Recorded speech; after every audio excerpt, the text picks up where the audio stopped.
Слушате Пелагониска хроника.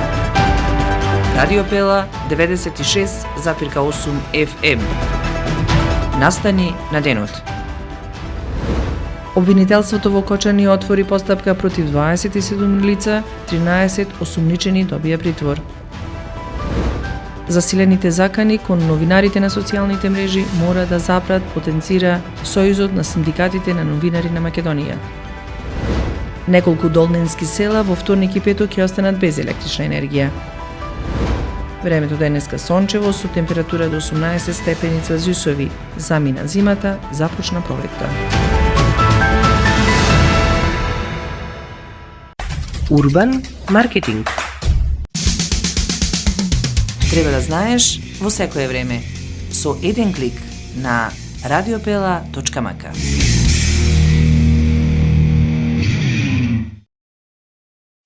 Урбан маркетинг.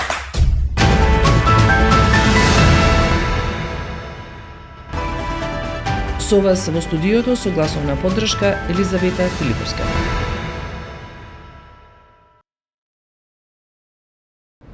Обвинителството во Кочани даде наредба за почеток на истражна постапка против 27 физички лица и 3 правни субјекти поврзани со пожарот и ужасната трагедија во дискотеката Пулс во Кочани.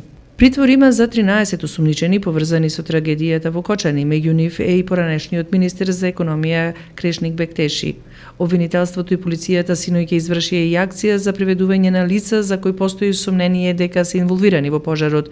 Меѓу приведените се поранешниот градоначалник на Кочани Николчо Илиев и Радко Димитриевски, како и градоначалникот во оставка Љупчо Папазов. Судијата на претходна постапка одреди 48 часовен притвор и за поранешниот директор на државниот пазарен инспекторат Горан Трајковски. Пожарот во Пулс остави длабоки рани во општеството и многу погодени семејства.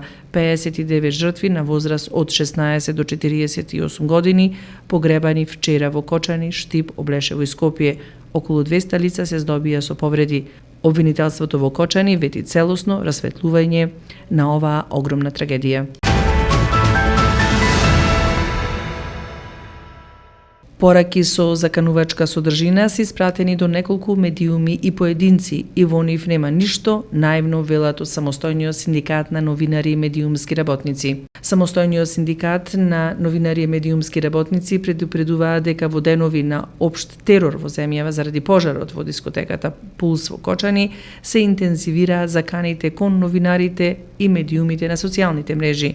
Новинарите и медиумските работници во земјава, како и сите граѓани на Македонија, деновиве се под силен стрес, особено што во обидот да информираат точно, навремено, најсоодветно и со почитување на етичките кодекси на новинарството, тие се наоѓаат и во ситуација со ваква форма на закани да им биде отежната обврската.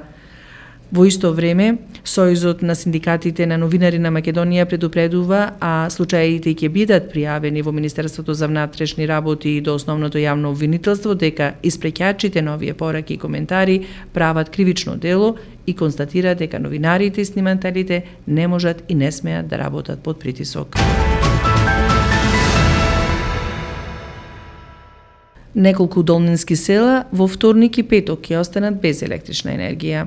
Ева на Македонија информира за планирани прекини на електричната енергија во општина Долнини.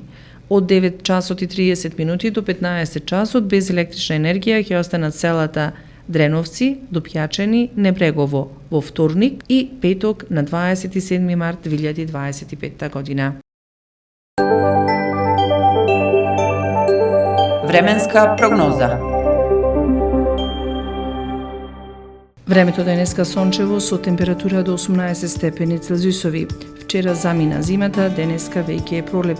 Експертите ни откриваат вчера замина зимата, денеска е веќе пролет. Експертите ни откриваат дека пролета доаѓа ден порано во последните 20 години поради двете различни методи за одредување на почетокот и крајот на годишните времења, метеоролошки и астрономски.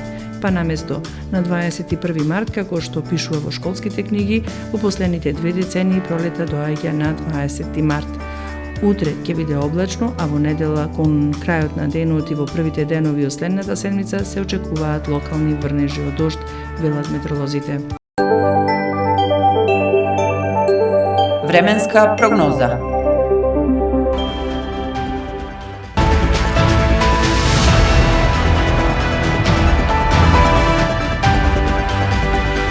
Слушавте Пелагониска хроника, продукција Радио Пела, март 2025 година.